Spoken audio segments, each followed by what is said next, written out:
안녕하세요. 대학반장 홍반장입니다. 오늘 주제는 MZ세대 그리고 메타버스 그리고 마지막으로 오징어 게임 이렇게 세 가지 정도로 얘기를 좀 해보려고 합니다.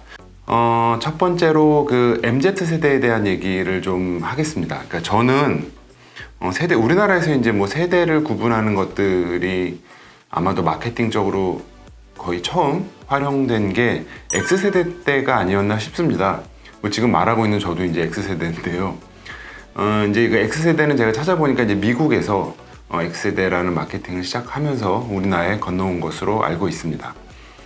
X세대를 어떻게 정의를 하자면 나이대로 보면 보통 이제 미국에서는 65년에서 한 80년까지 출생한 인원들을 이제 X세대로 보고 있는데요. 우리나라로 건너오면서 그 86세대라고 쉽게 얘기하면 86년도에 그 20살이 되신 분들, 그러니까 66년생부터겠죠. 이제 86세대라는 용어가 생기면서 X세대의 폭은 1970년대, 그러니까 70년도에 태어나서 한 80년도까지 그렇게 10년 정도를 X세대로 보는 것 같고요. 그 이후도 그러니까 밀레니엄 세대나 그 다음에 Z세대 역시 미국에서 이제 건너온 걸로 알고 있고요. 밀레니엄 세대는 80년부터 95년까지 태어나신 분들, 그런 분들을 이제 밀레니엄 세대라고 하고요. 그 다음에 Z세대는 그 이후 96년이 되겠죠. 96년부터 2010년까지 태어난 분들을 Z세대라고 하더라고요. 그런데 이제 보면은 한 세대가 보통 15년 정도로 나뉘어서 이렇게 구분을 하게 돼 있는데 우리나라만 특이하게도 이제 밀레니엄 세대랑 Z세대를 합쳐서 MZ세대라고 부르고 있습니다. 그 MZ세대라는 말을 이제 정리하고 처음으로 좀 발표한 데가 그 대학내일에 그 20대 연구소인가 거기서 이제 아마 그런 부분을 정리를 한 것 같습니다. 저도 예전에 그 대학생 관련된 일을 했던 회사에서 일했던 적이 있는데 그때 가장 큰 고민이 아마 그런 거였던 것 같습니다. 그 대학생 집단의 어떤 마케팅을 할 필요가 있느냐라는 부분에 대해서 과연 대학생 집단이라는 것들이 존재를 하느냐에 대한 부분입니다. 물론 이제 지금 들으시는 분들 입장에서는 당연히 대학생들이 존재하고 그런 부분들이 있지 않냐라고 하지만 저희가 이제 그 기업들을 다니고 보면 그 마케팅 입장에서의 어떤 특별화해서 마케팅을 할 필요가 있느냐라고 하는 의문들이 굉장히 많았습니다. 보시면 이제 뭐 중고교까지는 어떤 그 교육적인 부분에 있어서의 선택권은 보통 이제 학부모님들이 많이 가져가시고요. 그 이외에 또 이제 돈을 실제로 벌지 않기 때문에 소소한 취미나 이제 개인적인 부분들, 용품들 정도의 어떤 마케팅들을 진행을 하고 있고요. 그 이후에 이제 성인들 같은 경우는 또 뭐 젊은 층, 그 다음에 뭐 중장년층, 노년층 이렇게 나눠서 하고 있는데 우리나라에서의 대학생이라고 하면 이제 성인도 됐고 뭐 술도 드시고 하게 되는 시기인데 아직까지 소득이 이렇게 크지 않은 적이라 기업 입장에서는 따로 마케팅할 필요가 있느냐에 대한 부분을 이제 많이 고민을 했던 것 같습니다. 그러다 보니까 이제 미국에서도 마찬가지고 그 세대를 구분하는 이유가 보시면 이제 이 부분을 한번 생각을 해보시면 좋을 것 같은데 저도 이제 밀레니엄 세대, M세대라는 얘기를 들었을 때 그러면 1999년, 2000년 그 사이에 태어나신 분들을 밀레니엄 세대라고 하는구나 하고 생각을 했는데 실제로 제가 보니까 그렇지 않더라고요. 그러니까 밀레니엄이 왔을 때 20대가 되는 나이입니다. 그러니까 그래서 이제 80년부터 시작인 거거든요. 80년에 태어나신 분들. 그러니까 마케팅적으로 봤을 때는 성인이 돼야 어떤 그 구매력이 생기고 마케팅을 할 만한 대상이 된다라고 보는 것 같습니다.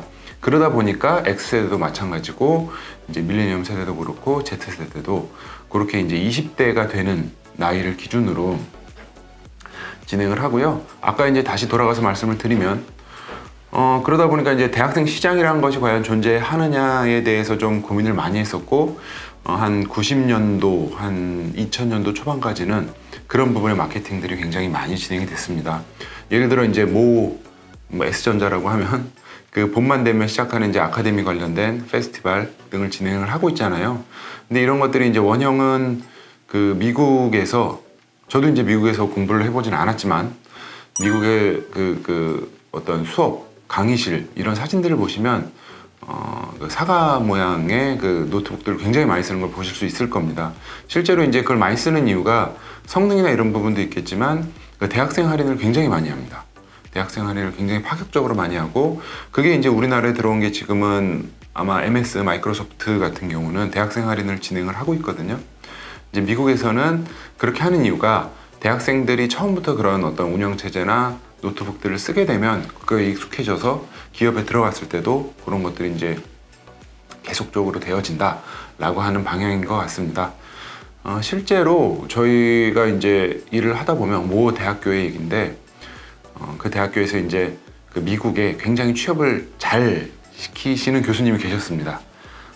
실리콘밸리 쪽에 이제 학생들도 많이 보내시고 한 교수님인데, 그 교수님이 이제 그런 얘기를 들으셨대요. 그 실리콘밸리 쪽에서 그 왜 한국에서 오는 학생들은 그 맥킨토시 애플 컴퓨터를 사용을 잘 못하느냐, 이걸 좀 사용법을 좀 교육을 해서 보내줬으면 좋겠다, 뭐 이런 얘기를 했다고 하더라고요. 뭐 페이스북 같은 데도 지금은 이제 메타로 바뀌었지만 사진 이렇게 보시면, 페이스북 뭐 사무실 이렇게 보시면 애플 컴퓨터를 굉장히 많이 씁니다. 이제 그런 것들을 봤을 때 아마 대학 때부터 그런 것들이 좀 연결되지 않나 라는 생각들이 있고요. 그런 측면에서의 마케팅을 한국에서도 한참 많이 했었습니다. 근데 지금은 그런 폭들이 좀 많이 줄어든 것 같습니다. 그 줄어든 이유를 제가 아까 말씀드린 대로 MZ세대만, 우리나라에서만 밀레니엄 세대랑 Z세대를 묶어서 MZ세대라고 부르거든요. 그래서 왜 그런가 이렇게 고민을 좀 해봤더니, 실제로 MZ세대 분들은 본인들을 그렇게 묶어서 부르는 걸 별로 안 좋아하시더라고요. 저도 뭐 X세대일 때도 마찬가지지만 뭐 X세대 이렇게 얘기하면 좀 왜 저렇게 부르지? 그냥 다 개개인별로 다 다른데. 근데 이제 그런 이유 중에 하나가 생각을 해보면 결국에는 마케팅적으로, 시장적으로 가치가 있느냐 없느냐, 시장 논리에 따른 부분이 굉장히 크고요. Z세대 X세대 아까 말씀드린 대로 한 10년 정도, 70년에서 80년까지 태어나신 분들, 제가 숫자를 한번 세봤습니다. 숫자를 세보니까 그 10년 사이에 태어나신 분들이 한 100만 명 조금 넘더라고요. 근데 그 다음 밀레니엄 세대 15년 동안 태어나신 분들이 그것도 한 100만 명 정도 됩니다. 근데 이제 15년 동안이죠. 근데 그 다음에 Z세대라고 하는 분들이 15년 동안 태어나신 분들이 한 80만 명 정도 되거든요. 결국에는 이제 미국이나 일본 같은 경우는 뭐 특수하게 자기네들 세대를 부르는 이름을 따로 만들더라고요. 뭐 유토리 세대니 뭐 이런 것들이 있는데, 그럼에도 불구하고 미국이나 일본 같은 경우는 밀레니엄 세대랑 Z세대를 구분해서 분류를 하고 있는데, 이제 그 해외 언론 찾아보시면 MZ라고 쳐보시면 MZ라고 나오는 기사들은 대부분 한국에서 받아온 기사밖에 없습니다. 그만큼 한국에는 이제 인구수들이 좀 많이 줄다 보니까 이게 마케팅적인 가치를 갖게 하기 위해서 세대를 묶은 게 아닌가라는 생각이 있습니다.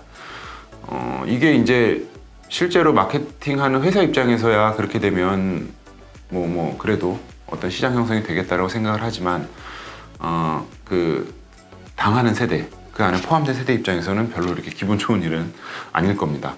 80년대, 81년에 태어나신 분들이 지금 한 40대가 되겠죠. 그 다음에 Z세대 마지막 2015년에 태어나신 분들은 지금 아직 초등학생일 것 같은데, 그런 세대를 하나로 아우러야만 마케팅적인 가치가 있다고 판단을 하는 거기 때문에 그런 부분들에 대해서 굉장히 좀 불만을 가지실 만하다고 저는 생각을 합니다.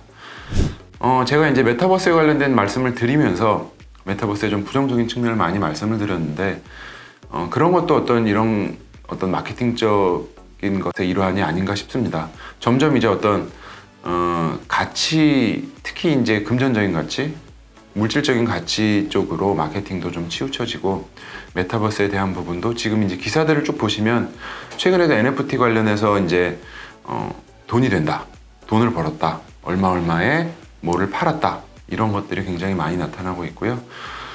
그런 부분들이 이제 지금 20대 분들에게는 굉장히 좀 낯설고, 낯설 뿐만 아니라 좀 기분 나쁘게 받아들여질 수 있는 요소가 아닌가라는 생각들을 많이 합니다. 그래서 이제 제가 이제 요 녹화라고 해야 되나? 동영상을 제작하게 된 계기도 되기도 하고요. 이제 그러다 보니까 메타버스에 대한 부분들도 최근의 추세는 메타버스 자체보다는 그 NFT에 많이 몰려 있는 것 같고요. 오늘도 기사 하나 보니까 이제 유튜브에도 NFT를 도입을 하겠다 이렇게 얘기를 하고 있습니다. 과연 어떤 방식으로 어떻게 도입을 할지는 참 미지수고요. 근데 이제 성공적인 NFT 모델을 내놓은 곳은 아직까지는 없는 것 같습니다. 여러 이제 시장에서 여러 가지를 하고 있는데 NFT 자체가 굉장히 좀 모호한 개념들이 많습니다. 근데 이제 그런 부분들도 한번 좀 말씀을 제가 드리고 싶은데, 메타버스에 대한, 제가 아마 지난 동영상에서 메타버스에 대한 정의를 내린 것 같은데, 이게 생각을 해보니까 메타버스도 그렇고 NFT도 그렇고, 예전에는 이제 뭐 4차 산업혁명, 많은 분들하고 얘기를 해보면 4차 산업혁명에 대해서 정확하게 이게 뭐다 라고 정의를 내리신 분들이 많지가 않습니다.